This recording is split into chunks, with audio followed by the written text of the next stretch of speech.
GMC Sierra tweet of the night comes from Pitt football.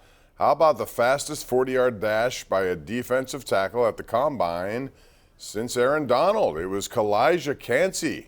How about that? 4.67. You know, that's better than Aaron Donald. Jeff, it's unbelievable to me how Pitt just gets these guys, and they got more coming up in the next couple of days, including Izzy Abanikanda. It's amazing. They just develop players who end up going and having good pro careers. And what's the key word there with Pitt? Undersized. You know, guys that other people didn't want because they didn't have the measurables. And to your point, they make them really good players. Man, I was watching that video during your sportscast, and I'm thinking about being like a quarterback or a running back, and that dude is coming at you full steam. Like, he doesn't look small when he's going that fast. Guys, I mean, and he measured out at 6'1", legit. You know, that 40 time was pretty impressive. He puts a few more pounds on without compromising a lot of that speed. I think he can be a disruptor on that defensive line. And, you know, he's making it really intriguing now that you start seeing his name floated up towards the middle of the first round. And I don't know. I'm sure we had this conversation with Aaron Donald, like, who's going to take a chance on him. And Donald did a little more in college, to be fair. Yeah. He won every award there was. Kalijah Cansey guy you want here. Yeah, I mean, he's trending certainly in the right direction. All right, let's get to the phone lines. People want to talk, beginning with Mike in East Brady. Hey, Mike, what's going on? Hey, just calling or love your show. Watch it every night. Thank you. Whoever's on, I love it all. And, you know, depends, you know. We're going with the old guys, and we're just going to have to stick with it. You know what I mean? And I don't think if we play hockey, I don't think a big major change will help us. Well, I'll say this, and I said it last night to Jeff. I'll repeat myself tonight, and I'll say this for the rest of the season.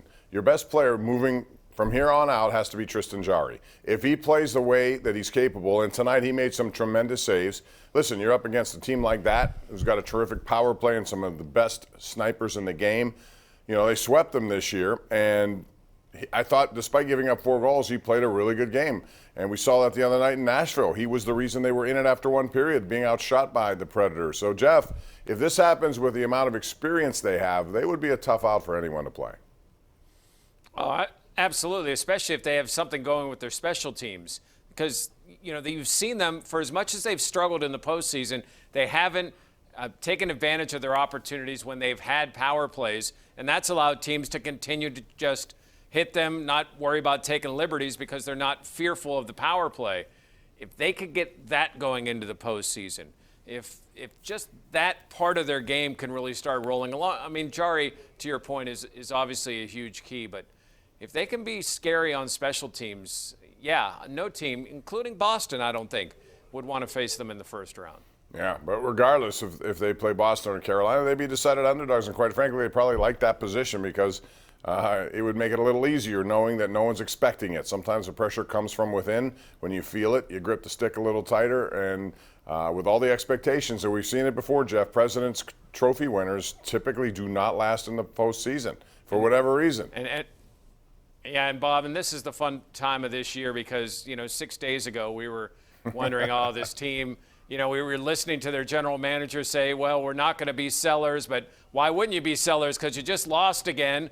And then all of a sudden you roll off 4 straight wins and you're feeling a lot better about yourself. So maybe by next Thursday we're singing a different tune, but hey, let's ride this. This is what we've been looking for. They've taken out a couple of pretty good teams in this 4-game stretch. So you like what you're seeing, and maybe the change is going to do some good. Not a lot of people excited about Granlund, but hey, who knows? You never know. That's the thing is you just got to see it play out, and then we'll go from there. I didn't like the moves yesterday, but I also know, like I said before, if Jarry's at the top of his game, this is the most important player on the ice for me right now. Meantime, the Penguins have Florida on Saturday. That's a big game because the Panthers need to get in the wild card position, so they'll be desperate. And then they come home. They got the Columbus next Tuesday. They got the Islanders. Then weekend back-to-back. They got some 5 games at home, and this is an opportunity to stretch things out and, like I said, put a little pressure on the New York Rangers. I want to talk about the fastest strikeout I've seen, and I don't know if they keep records of this kind of stuff. We've talked a lot about the pitch count, but today the Pirates played a spring training game against the Yankees.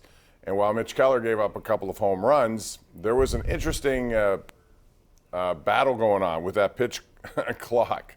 And it was Tucupita Marcano against Peralta, who's on the mound. And listen, the pitcher has the advantage here, Jeff, because the pitcher is the one, when he gets it, it starts, the clock starts. So if he wants to deliver very quickly, you can't afford to be dangling outside the box. Right. So in this case, Marcano was in there, took a strike, Peralta got it right back. 8 seconds later, another strike, and within 20 seconds, he was gone on 3 pitches.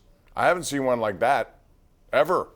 So I guess it's a good thing, but how will the adjustment period go with these guys? Well, and he dealt with it in the minors. Like, he shouldn't be one. It's not like he's been in the majors for 10 years. Like, he should be used to this. And again, I'm glad that they're so strict in the minor leagues or in the spring training this year, because they need to be. I don't mind. Like, that's great. If a guy's going to strike out, the quicker the better. If he's not ready to go, and it can be pretty obvious. Like, hey, if you're lagging in the box, mind isn't there, you're going to strike out. So do it in 20 seconds as opposed to like 2 minutes and 20 seconds. Yeah. I love this rule. I like everything I've seen from it. I don't have any issue with it. It maybe not aesthetically pleasing seeing those clocks on your TV screen, but if this is what they have to do to speed up the game, I like what I'm seeing. Yeah, Mitch Keller did give up a couple of home runs today. I know that doesn't matter at this point. It's just about how he's ready to go during the regular season. The other thing we saw today was that Joey Porter Jr. spoke at the draft combine. I go back and forth about it. It's a position of need for me, for sure. But when you're 17th, I think I'm a trench guy right now. I think they need to fortify the trenches as much as they can, which leads into an interesting debate about the Georgia defensive lineman who's been in trouble now because of a drag racing incident, which resulted in the death of a teammate. And now that's become, and Carter's a wonderful player. I just wonder what that means to teams that are likely to draft him. He's a top of the end guy, but he may fall a little bit. The Steelers need somebody like that. Do you take a chance? Because you don't know how this is all going to play out, in terms of the legal aspects of it at this point. Yeah, excuse me. I guess you need to know the entire story, and you really have to vet through this story.